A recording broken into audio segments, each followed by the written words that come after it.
Exam आ चुके हैं और हम सबको तैयारी करनी है परीक्षा की।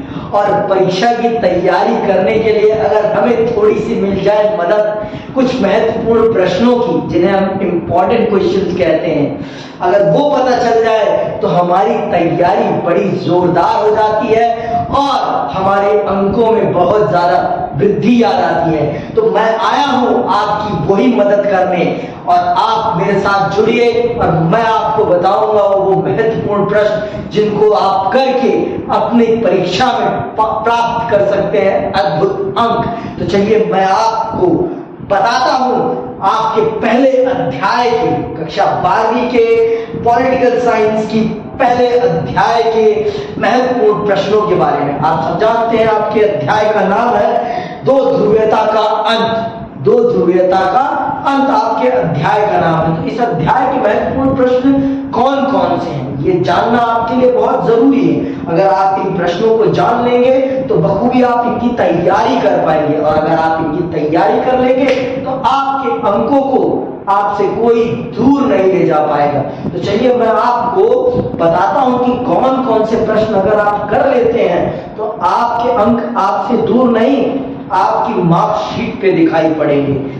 पहला प्रश्न जो सबसे महत्वपूर्ण है, जिसकी तैयारी करना आपके लिए बहुत ही ज्यादा जरूरी है, तो वो है आपको ये पता होना चाहिए कि सोवियत प्रणाली क्या है। सोवियत प्रणाली क्या है? इस क्वेश्चन को आप बखूबी तैयार कर लीजिएगा।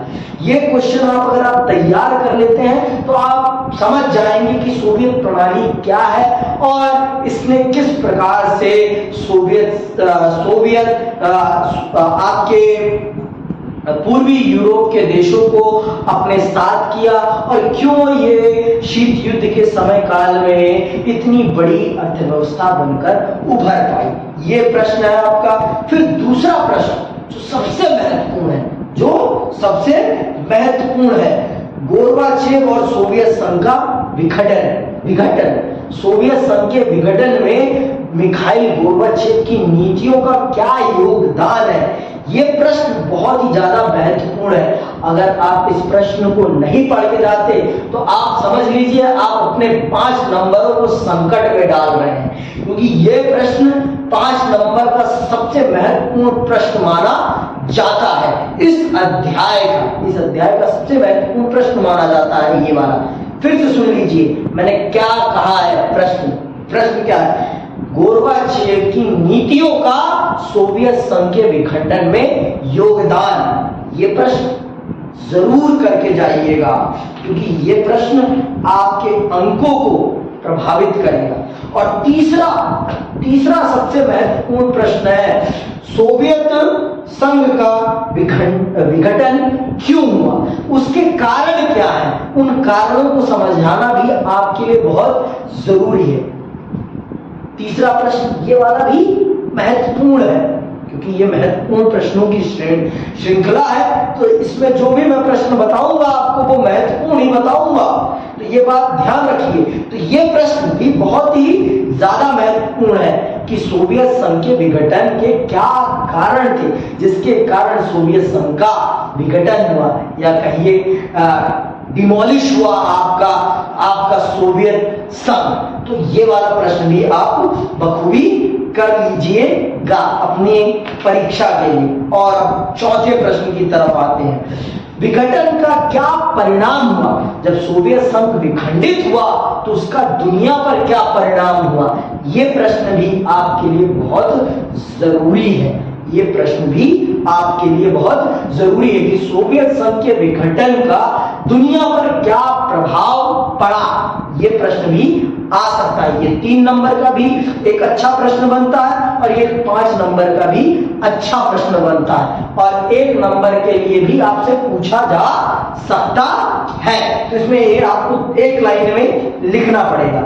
ये बखूबी वैसे तो ये 5 नंबर का एक अच्छा प्रश्न है। ठीक है, इसके बाद आप शॉक थेरेपी पर आपसे एक प्रश्न पूछा जाएगा। शॉक थेरेपी पर एक प्रश्न पूछा जाएगा आपसे इस अध्याय में।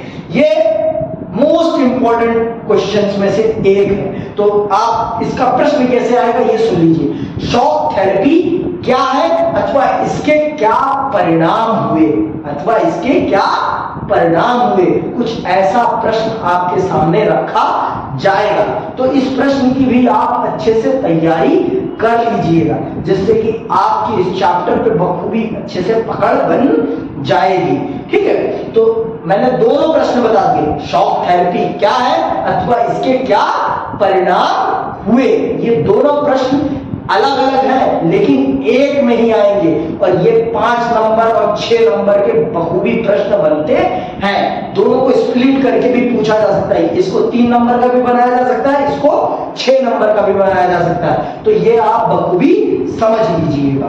ठीक है, और अब अगला एक प्रश्न इसके बाद, सोवियत संघ के विघटन के बाद जो संघर्ष हुआ, जो तनाव पैदा हुआ, वो उसके ऊपर भी प्रश्न आपसे पूछा जा सकता है कि सोवियत संघ के विघटन के बाद पूर्वी यूरोप के देशों में अथवा रूस और आपके मध्य एशिया के जो उसके साथ जुड़े हुए देश थे उनके साथ क्या घटनाएं घटी, इसके ऊपर भी आपसे एक महत्वपूर्ण प्रश्न पूछा जा सकता है। और अगला प्रश्न होगा आपका, भारत के साथ पूर्वी यूरोपीय देशों के रिश्ते और रूस के साथ भारत के रिश्ते पर ये प्रश्न आपसे पूछे जा सकते हैं इस अध्याय में। और इस अध्याय को आप अगर विस्तार पूर्वक समझना चाहते हैं तो मैं आपको अपनी वीडियोस का लिंक डिस्क्रिप्शन में दे दूंगा, आप वहां पर जाकर हर एक प्रमुख विषय को बखूबी समझ सकते हैं और जान सकते हैं। इसी के साथ मैं आप सबसे यहीं पर विदा लेता हूं। जय हिंद, जय भारत। और इसी प्रकार की महत्वपूर्ण प्रश्नों की श्रृंखला आपके सामने लाता रहूंगा, तो जुड़े रहिए हमारे साथ और देखते रहिए सृष्टि ज्ञान केंद्र। जय हिंद, जय भारत।